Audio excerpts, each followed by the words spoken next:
Dostaliśmy w tym roku Ultimate Custom Nighta, który miał zwieńczyć fabułę i gameplay FNAF-owy, a także The Fourth Closer, czyli ostatnią książkę z serii FNAF-owego książkowego uniwersum, więc wydaje się, że to tyle i zostaje nam czekać na filmy, tak?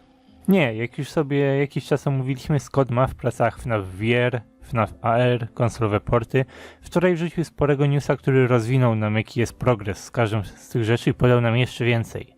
Jeśli mowa o samych FNAF-owych filmach, ostatnio było powiedziane, że pierwszy scenariusz, którym się Scott zajmował, został już sfinalizowany. Jak się okazuje, Scott z niego zrezygnował i pisze go od nowa. Ma ponoć lepszy pomysł na to wszystko. Prawdopodobnie wpłynie to na czas wydania filmu, jakieś opóźnienia i wszystko, ale co poradzić? Ważne, że coś rusza się w tej sprawie, skoro Scott uważa, że ten nowy scenariusz będzie lepszy, to chyba dobrze. Filmowa fabuła FNAF-a zapowiada się na lekki reboot historii z gier. Scott skupi się tutaj na pierwszych 3 grach i nie bierze pod uwagę całej reszty.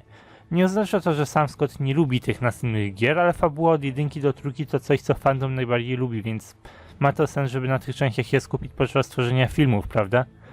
Nie wiemy, czy Scott zdekanonizuje wszystko, co było dalej i przepisze od nowa, na przykład cały design Fredbeara przestanie być kanoniczny z fioletowymi elementami, czy może po prostu zostawi to, jak było, omijając wydarzenia z następnych gier, ale skupi się po prostu na pierwszych 3. Jak bardzo będzie to powiązane z fabułą gier, to jeszcze dopiero się ogarnie. Poza tym mamy 5 projektów gier, które obecnie są powoli w pracach. Gra VR jest tak na oko według Scotta gotowa w 40%, najbardziej ze wszystkich projektów. Wyjawił, że gra go straszyła na tyle, że najpierw playtestował ją jego syn, że pojawi się segment z naprawieniem animatronika, prawdopodobnie jak w Sister Location, i że po raz pierwszy zobaczymy oficjalnie animatroniki performujące na scenie, coś więcej niż ten mały fragment w trailerze FNAF 1. Gra VR ma ogromny potencjał, ale też raczej większość z nas nie będzie w stanie w nią zagrać, przynajmniej do czasu, aż zestawy VR mocno nie stanieją. Poza tą jedną rzeczą gra zapowiada się na bardzo ciekawą. Zostało też wyjawione, że gra jest stworzona przez firmę Steel Wool, która ma doświadczenie w tworzeniu gier VR. Sporo przykładów mają Bones, czyli prostą grę logiczną, w której trzeba ustawiać obiekty na planszy, żeby nasza kulka trafiła do celu. Jakiś Mars Odyssey, czyli symulator Marsa. Jeśli interesujecie się tematyką VR, to polecam przejrzeć ich gry, powiedzieć, co wy o nich myślicie. Niestety nie mają jeszcze żadnego horroru na liście, żeby akurat ten element ocenić. Mamy też grę AR, Augmented Reality, czyli modele poruszające się na kamerce twojego telefonu, jakby rzeczywiście tam stały. Niestety nie mamy za dużo informacji na temat tej gry, ale jest w pracach. Scott powiedział, że gotowe w jakichś 10%, że będzie to bardzo straszna gierka, jak to horrory być powinny. Dalej mamy FNAF Into Madness, czyli już oficjalny tytuł pod grę, którą wcześniej Scott zapowiadał, jedyną grę, nad którą będzie pracował on sam we własnym zakresie. Jak sam powiedział, będzie to kompilacja paru gameplayowych pomysłów, na jakie wpadł wcześniej, coś bardzo w stylu minigierek update'a drugiego FNAF Worlda. Mimo wszystko to tutaj jeszcze nie jest gwarantowane, że w ogóle wyjdzie. I jest gotowe w 0%, ale ma coraz większe szanse z uwagi na to, że Scott już dał temu tytuł. Patrząc na to, że Scott przychodzi na emeryturę FNAF-ową i teraz inni ludzie tworzą za niego gry, to z jednej strony może mniej pracować nad takimi rzeczami, ale z drugiej strony może to być dla niego taki mały, przyjemny projekt do roboty od czasu do czasu. Konsolowe porty są w jakichś 20% gotowe, wciąż będą robione w ClickTeamie i Scott planuje porty na wszystko co możliwe. PS, Xbox, Switch, a także telefony, czyli Android i iOS.